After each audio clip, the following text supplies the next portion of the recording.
Hello mga madam! Another Boracay vlog and this time papasok tayo sa Henan Crystal Sands. Friday ngayon, medyo madaming tao kaya 5:15 pa lang nandito na kami sa kanilang buffet area. So 1,199 yung bayad kapag Friday tsaka pag weekend. Hindi pa kasama yung drinks. Drinks is additional 250 pero may kasama na siyang soda, beer tsaka wine. Para sa mga nagtatanong, wala namang dress code dito. Kung ano yung trip mong suotin, pwede. At tumatanggap din sila ng credit or debit cards.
Maybe it's just new, pero naalatan ako sa mga food nila. Eto, kakain tayo ng crab, kumuha tayo ng plastic gloves, hindi nila automatic na bibigay, tsaka yung pang-crack ng crab, hindi nila automatic bibigay, so kailangan maghingi.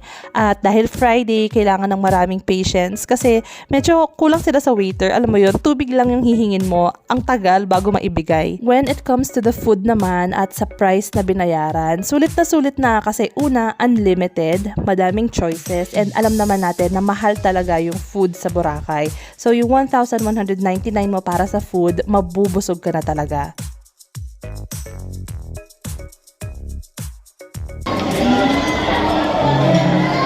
Happy birthday! Happy birthday to you! Happy birthday! pinagkakanta din nila yung mga birthday celebrants pero hindi po free yan, may bayad siya, nasa 200 or 250 pesos. An hour later.